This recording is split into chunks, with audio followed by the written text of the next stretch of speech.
یعنی حقوق اللہ جو ہوتے ہیں، نماز روزہ یہ چیزیں ہم ادا کرتے ہیں یا اللہ نے جو ہمیں حکم دیا ہے اس کے بارے میں یہاں ذکر ہو رہا ہے۔ اب اگر میں نماز نہیں پڑھتی تو آپ سے نہیں پوچھا جائے گا، اور اللہ بھی نیاز ہے، ہو سکتا ہے مجھے معاف کر دے، ہو سکتا ہے اس پر مجھے عذاب دے۔ آپ نہیں پڑھتے تو یہ مجھ سے نہیں پوچھا جائے گا یا مجھے آ کر نہیں پکڑا جائے گا۔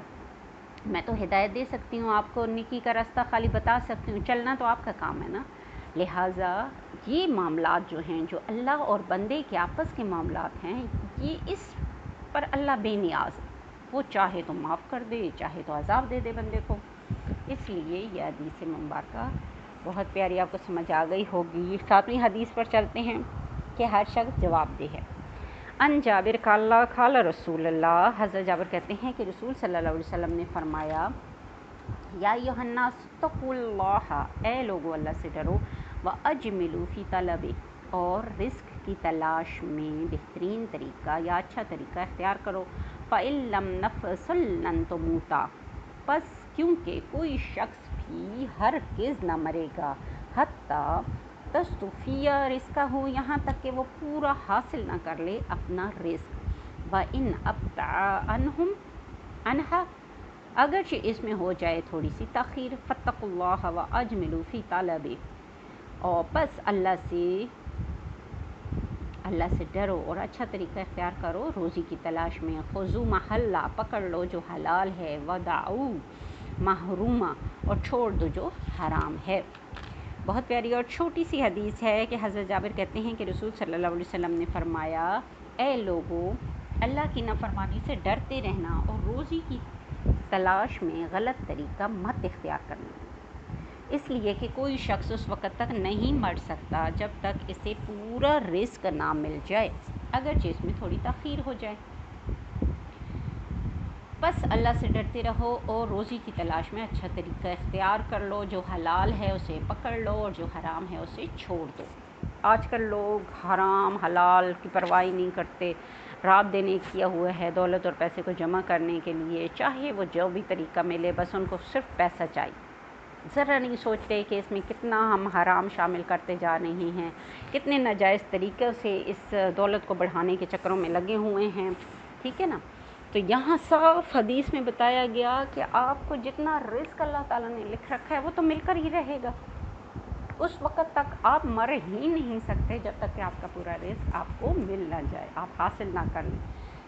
تو پھر ہمیں کیا ضرورت ہے غلط کام کرنے کی؟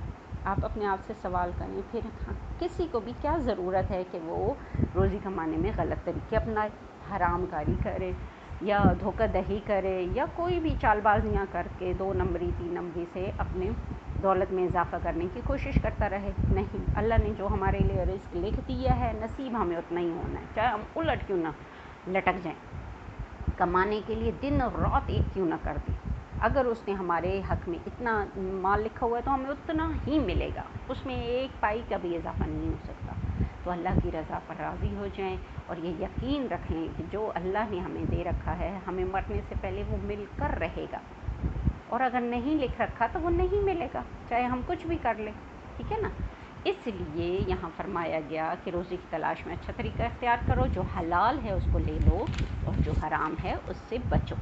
اگلی چھوٹی سی حدیث ہے، ان جمیع بن عمیر ان خالہ، کہ حضرت جمیع بن عمیر اپنے ماموں سے روایت کرتے ہیں کہ ان کے ماموں نے بتایا، سئل رسول صلی اللہ علیہ وسلم، کہ رسول صلی اللہ علیہ وسلم سے دریافت کیا گیا، ان افضل الکسب، کہ بہترین کسب کون سا ہے یا بہترین کمائی کون سی ہے، فقال بیع المبرور، آپ نے فرمایا مقبول تجارت، وامل الرجال بیدہ، اور آدمی کا اپنے ہاتھ سے کام کرنا۔ آپ سے فرمایا گیا، چھوٹی سی حدیث ایک لائن کی، کہ حضرت جمیع بن عمیر اپنے ماموں سے روایت کرتے ہیں کہ ان کے ماموں نے بتایا کہ رسول صلی اللہ علیہ وسلم سے کسی نے دریافت کیا کہ سب سے بہتر اور افضل کمائی کون سی ہے، کسب کمائی کو ہی کہتے ہیں یا کوئی بھی کام کرنے کو کہتے ہیں، تو وہ افضل ترین کسب کون سا ہے؟ آپ نے فرمایا مقبول تجارت، یعنی جس میں دھوکہ دہی نہ ہو، خالص سچی، آپ کو پتہ ہے آپ خود تاجر تھے، صادق اور امین کہلائے، اپنی اتنی بہترین تجارت تھی کہ آپ کو یہ خطبات 25 سال کی عمر میں ہی مل گئے تھے، ٹھیک ہے نا۔ تو بئی مقبول یعنی ایمانداری کے ساتھ کی ہوا کاروبار اور انسان کا اپنے ہاتھ سے کیا ہوا کام، محنت مزدوری جو انسان اپنے ہاتھ سے کرتا ہے نا، تو ہمارے نبی کو یہ افضل ترین پیشے لگتے ہیں۔ لہٰذا جو بھی محنت کش لوگ ہیں، ہنرمند لوگ ہیں، وہ بہت عزت احترام کے قابل ہیں۔ اب یہاں یہ سوال پیدا ہوتا ہے کہ جو ہاتھوں سے کام اور مزدوری اور ہنر کرتے ہیں، کیا خالی وہی افضل ترین روزی ہے؟ نہیں، اگر آپ پڑھ لکھ کر ذہن سے کوئی کام کر رہے ہیں آفس میں بیٹھ کر ایمانداری کے ساتھ، تو یہ بھی اتنا ہی افضل ہے، کیونکہ یہاں آپ نے دماغ بھی لگایا، ہاتھوں سے لکھا پڑھا تب یہاں تک پہنچے، تو یہ سارا بھی افضل ترین رزق ہے۔ بس یہ ہے کہ ایمانداری کے ساتھ ہونا چاہیے، ٹھیک ہے نا۔ خیانت سے ہمیں بچنا چاہیے، دھوکہ دہی سے ہمیں بچنا چاہیے، نیکی اور ایمانداری کے ساتھ رزق حلال کمانا چاہیے۔ اگلی حدیث مبارکہ ہے ان کعب بن اجزا قالا مولا نبی۔ حضرت کعب بن اجزا فرماتے ہیں کہ رسول صلی اللہ علیہ وسلم کے پاس رجل فرا اصحاب رسول صلی اللہ علیہ وسلم، ایک آدمی گزرا تو صحابہ رسول نے دیکھا کہ وہ روزی کی تلاش میں بہت متحرک ہے، ٹھیک ہے نا۔ جلدہ ہی و نشاطہ ہی، وہ بڑی کوشش بھی کر رہا ہے اور بڑی چستی اور پھرتی دکھا رہا ہے روزی کی تلاش میں، ٹھیک ہے نا۔ صحابہ نے دیکھا کہ ایک شخص آپ کے سامنے سے گزرا جو روزی کی تلاش میں بڑی تیزی اور پھرتی دکھا رہا ہے، چستی دکھا رہا ہے۔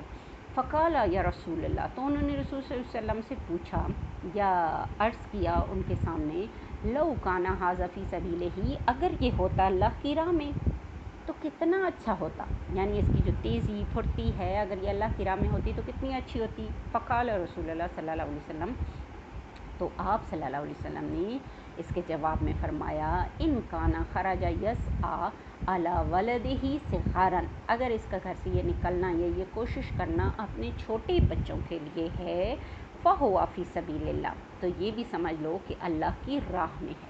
اگر یہ محنت اور کوشش کر رہا ہے نا اس لیے کہ میرے بچے بھوکے نہ مریں، ان کو کسی کے سامنے جانا نہ پڑے ہاتھ پھیلانے کے لیے، میں ان کی تمام ضروریات پوری کر سکوں، ان کا کھانا پینا، لباس، جوتے، کپڑے، ان کی بیماری کے لیے دوائیاں، ان کے اسکول کالج کے خرچے، اگر وہ اس کے لیے کوشش کر رہا ہے تو سمجھ لیں کہ یہ بھی اللہ کی راہ میں فی سبیل اللہ وہ کر رہا ہے۔ کتنی بڑی بات ہے۔ وَإِن كَانَ خَرَجَ يَسْعَى، اور اگر وہ نکلتا ہے اور اس کی یہ کوشش علی نفسہ ہی یُعِفُّھا فَهُوَ فِی سَبِیلِ اللَّہ، اپنی ذات کے لیے ہے، اگر اس کا یہ نکلنا، کوشش کرنا، تگ و دو کرنا اپنی ذات کے لیے ہے کہ وہ کیا کرے، یُعِفُّھا، اپنے آپ کو بچا لے محتاجی سے، دوسروں سے مانگنے سے اپنے آپ کو بچاتا ہے، اپنی ضروریات تاکہ میں خود پوری کر سکوں، تو یہ بھی کیا ہے، اللہ کی راہ میں ہے، اس کا یہ محنت کرنا بھی اللہ کی راہ میں جہاد کے برابر ہے، ٹھیک ہے نا۔ ورنہ دیکھیں آج کل جو بھی ہے، ہمارے ماں باپ جب تک ہوتے ہیں ہمارا خرچہ اٹھاتے ہیں، پھر جب ہم لوگ خود جوان ہو جاتے ہیں، خاص کر بوائز، آپ کو پتہ ہی ہے، آپ نے پھر کما کر خود اپنا خرچہ چلانا ہے، بہت بھی اچھے بھائی ہوں، بہت بھی اچھے آپ کے بہت پیارے ہوں، لیکن یہ ہے کہ بہرحال ہر کسی نے اپنا گھر تو خود چلانا ہے نا، کوئی آپ کی تھوڑی بہت مدد ضرور بھائی کر دیں گے، لیکن بالآخر آپ نے اپنی آپ کو اسٹیبلش کرنا ہے، اپنی بیوی بچوں کا آگے گھر بنانا ہے، تو آپ نے اس کے لیے خود ہی کمانا ہے، ٹھیک ہے۔ تو یہاں یہی بتایا گیا کہ وہ اگر اپنے آپ کو دوسروں کے آگے ہاتھ پھیلانے سے بچائے، اس وجہ سے محنت و مزدوری کر رہا ہے یا کوشش کر رہا ہے، تو یہ بھی کیا ہے، پورے جہاد کے برابر ہے۔ وَإِن كَانَ خَرَجَ يَسْعَى، لیکن اگر وہ نکلتا ہے اور اس کی یہ کوشش رِیَاءً وَمَفَاخَرَاتً، ریا اور مفاخرات کا مطلب ہے برتری جتانے کے لیے ہے، فَهُوَ فِي سَبِيلِ الشَّيْطَان، تو پھر یہ کیا ہے، شیطان کے راستے میں نکلنے کے برابر ہے، سمجھ آئی۔ پھر اگر وہ یہی کوشش اور سعی اور محنت تگ و دو اس لیے کر رہا ہے کہ وہ دکھاوا کرے، لوگوں پر برتری جتائے، فخر و غرور کہ میرے پاس جیسی گاڑی ہے کسی کے پاس نہیں، میرا جیسا گھر ہے، بنگلہ ہے کسی اور کے پاس نہیں ہے، میں نے جیسے کپڑے پہنے ہوئے ہیں کوئی اور پہن ہی نہیں سکتا، میں ایسی چیز خریدوں کہ کبھی کسی نے خریدی ہی نہ ہو، میرا ایسا برانڈڈ جوتا ہو، میری ایسی فلاں ہو فلاں، یہ اگر اس کی دل میں آ گیا چیزیں، تو پھر یہ کیا ہے، شیطان کی راہ میں جہاد کرنے کے برابر، نکلنے کے برابر، جس میں ریا اور تفاخر آ گیا، فخر اور غرور آ گیا، تو پھر یہ کیا ہے؟ شیطان کے راستے پر چلنے کے برابر۔ کتنی پیاری حدیث ہے، ایک دفعہ پھر جلدی سے پڑھ دیتی ہوں کہ حضرت کعب بن عجلہ سے روایت ہے کہ ایک شخص نبی کریم صلی اللہ علیہ وسلم اور صحابہ کے سامنے سے گزرا تو صحابہ نے دیکھا کہ وہ بہت چستی اور پھرتی کے ساتھ کوشش میں لگا ہوا ہے محنت و مزدوری کرنے کے۔ تو انہوں نے کہا کہ یا رسول اللہ، اگر یہ جہاد کے لیے اتنی محنت و کوشش کرتا اللہ کی راہ میں نکلنے کے لیے تو کتنا اچھا ہوتا۔ تو آپ صلی اللہ علیہ وسلم نے فرمایا کہ نہیں، اگر یہ اس کی کوشش اس وجہ سے ہے کہ وہ اپنے بچوں کو بے نیاز کر دے، ان کی تمام ضروریات کو پورا کرے کہ وہ کسی کے آگے ہاتھ پھیلانے والے نہ رہیں، تو پھر یہ کوشش بھی کیا ہے؟ یہ اللہ کی راہ میں جہاد کے مترادف ہے۔ اسی طرح وہ اگر کوشش کرتا ہے کہ اس کی ذات بے نیاز ہو جائے، لوگوں کے سامنے اس کو کسی چیز کے لیے ہاتھ پھیلانا نہ پڑے، تو یہ اس کی کوشش کیا ہے؟ یہ بھی اللہ کی راہ میں جہاد کے برابر ہے۔ لیکن اگر وہ غرور، تفاخر اور ریاکاری کے لیے، یہ سب دکھاوے کے لیے زیادہ سے زیادہ جمع کر رہا ہے پیسہ کہ میرے پاس ایسی ایسی چیزیں میں لوں اپنی محنت کے ساتھ کمائے ہوئے پیسے سے کہ جس سے دنیا دیکھتی رہے اور کسی کے پاس نہ ہو، تو پھر یہ یقیناً شیطان کی راہ میں کی جانے والی کوشش گردانی جائے گی۔ آخری حدیث مبارکہ ہے ان جابر قال قال رسول اللہ صلی اللہ علیہ وسلم ثلاث من کن فیہ۔ حضرت جابر کہتے ہیں کہ رسول صلی اللہ علیہ وسلم نے ارشاد فرمایا کہ 3 صفتیں ایسی ہیں کہ جس میں وہ ہوں گی اعزہ اللہ عز وجل، تو اللہ تعالیٰ اس کو اپنے سائے میں رکھے گا۔ اللہ تعالیٰ اپنے سائے، کس کے سائے میں؟ تحت عرش ہی، اپنے عرش کے سائے میں اس کو رکھے گا۔ جس شخص میں یہ 3 صفات ہوں گی، اللہ تعالیٰ اس کو اپنے عرش کے سائے میں رکھے گا۔ کون سی؟ یوم لا ظل الا ظلہ، اس دن جب کہ اس کے سائے کے سوا کوئی اور سایہ نہیں ہوگا۔ یعنی جس میں یہ 3 صفتیں پائی جائیں گی، اللہ تعالیٰ اس کو اپنے عرش کے سائے میں رکھے گا اس دن جب اس کے عرش کے سائے کے سوا کوئی سایہ نہیں ہوگا۔ یعنی قیامت والے دن وہ اپنے عرش کے سائے میں ایسے شخص کو لے لے گا جس میں یہ 3 خوبیاں ہوں گی۔ اور کتنی آسان صفتیں ہیں، دیکھیں۔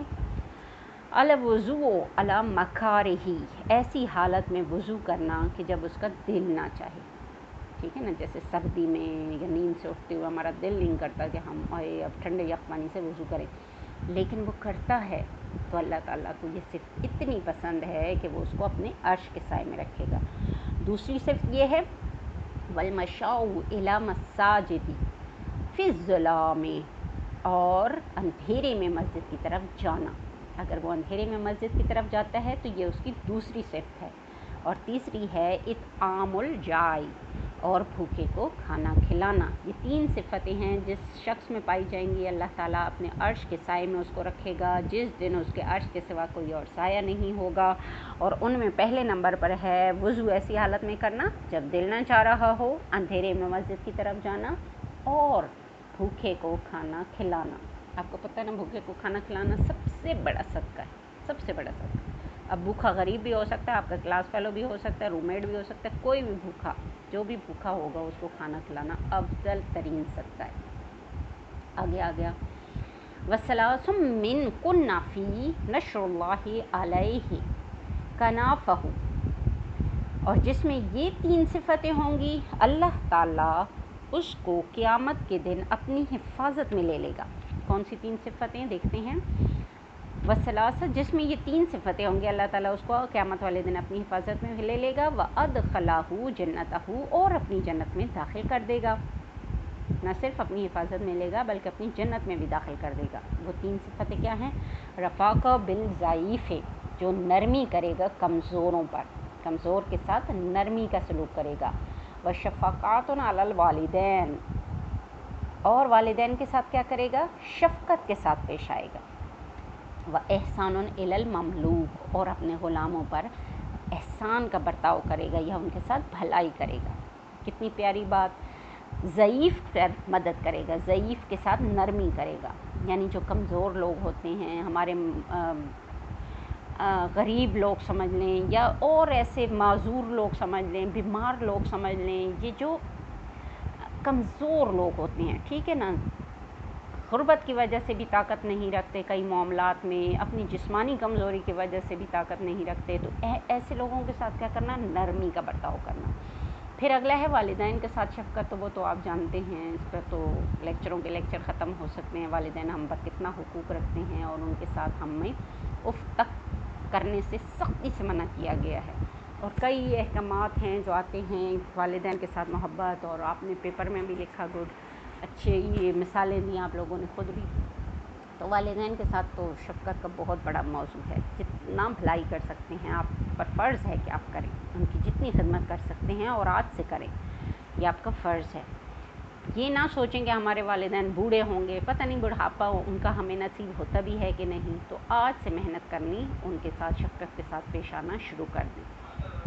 اسی طرح آگے فرمایا اپنے غلاموں کے ساتھ بھلائی کا، احسان کا برتاؤ کرتے ہیں، ٹھیک ہے نا۔ ہمارے ملازمین جو ہوتے ہیں ان کے ساتھ احسان کا برتاؤ کریں، انہیں کوئی بھی تکلیف ان کو جو ہوتی ہے اس کو دور کرنے کی کوشش کریں۔ جو ہمارے مملوک ہوتے ہیں، خادم ہوتے ہیں یا ملازم ہوتے ہیں، تو ان کے ساتھ اچھے طریقے سے پیش آنا۔ اتنی پیاری حدیث ہے، اس کو دوبارہ ریپیٹ کرتی ہوں کہ حضرت جابر کہتے ہیں کہ رسول صلی اللہ علیہ وسلم نے فرمایا 3 صفتیں ایسی ہیں کہ جس شخص میں پائی جائیں گی اللہ تعالیٰ اس کو اپنے عرش کے سائے میں جگہ دے گا اس دن جب اس کے عرش کے سائے کے سوا کہیں اور سایہ نہیں ہوگا، یعنی قیامت والے دن۔ ایسی حالت میں وضو کرنا جب وضو کی طبیعت نہ چاہ رہی۔ نمبر 2، جاڑے میں یا ایسی تاریک رات میں مسجد کی طرف جانا۔ نمبر 3، بھوکے کو کھانا کھلانا۔ پھر آگے حدیث کا حصہ ہے کہ 3 خوبیاں یا صفتیں اور ایسی ہیں کہ جس شخص میں پائی جائیں گی اللہ تعالیٰ ایک تو اس کو اپنی حفاظت میں لے لیں گے، دوسرا اپنی جنت میں اس کو داخل کر دیں گے۔ اتنی بڑی ضمانت اللہ تعالیٰ دے رہے ہیں اس بات کی، خود سوچیں۔ تو وہ 3 خوبیاں کیا ہیں؟ ایک یہ کہ جو کمزور کے ساتھ نرمی سے پیش آئے، ٹھیک ہے نا۔ ہمارا کیا طریقہ ہوتا ہے، ہم تو کمزوروں پر اور زیادہ چڑھتی ہیں، طاقتور کا چونکہ ہم مقابلہ نہیں کر سکتے، بزدل ہوتے ہیں یا کمتر ہوتے ہیں ان کی وجہ سے، تو ہم کمزوروں کو چڑھنا شروع کر دیتے ہیں۔ لیکن نہیں، یہاں خوبی ہے یہ کہ جو کمزوروں کے ساتھ نرمی کا برتاؤ کرے، والدین کے ساتھ شفقت کا سلوک کرے، بے انتہا پیار محبت اور فرمانبرداری اپنے کندھے جھکا کر والدین کے سامنے رکھے، ٹھیک ہے نا۔ اور آخر میں ہے کہ جو خدام کے ساتھ اب غلام تو ہے نہیں، تو اب ملازمین ہیں جو ماتحت ہوتے ہیں ہمارے، ان کے ساتھ بھلائی کا سلوک کریں۔ یہ تھی حدیث مبارکہ۔ ویسے تو یہ 2 لیکچر کی ہیں، اگر لائیو کلاس میں ہوتی تو 2 لیکچرز میں ہم اس کو ختم کرتے، لیکن بچوں میں نے اسی لیے چھوٹے چھوٹے پارٹ میں کر کے آپ کو یہ مختلف حصوں میں لیکچرز تقسیم کر دیے ہیں، وہ اس وجہ سے کہ اپلوڈ نہیں ہو سکتے۔ کلاس میں تو ہمارے پاس پورا گھنٹہ ہوتا ہے، جبکہ یہاں ہمارے پاس کوشش ہوتی ہے کہ 20-22 منٹ میں اپنا ایک ٹاپک مکمل کروں۔ اگلا 1-2 چیپٹر ہم نے پڑھ لی ہیں سیرت کا اور حدیث مبارکہ کا، 1 چیپٹر فقہ کا وہ عید کے بعد ہم انشاءاللہ شروع کریں گے۔ آپ سب اس کو ضرور پڑھیں۔ کچھ چیز سمجھ نہ آئے تو مجھ سے کویسچن بذریعہ واٹس ایپ آپ کر سکتے ہیں۔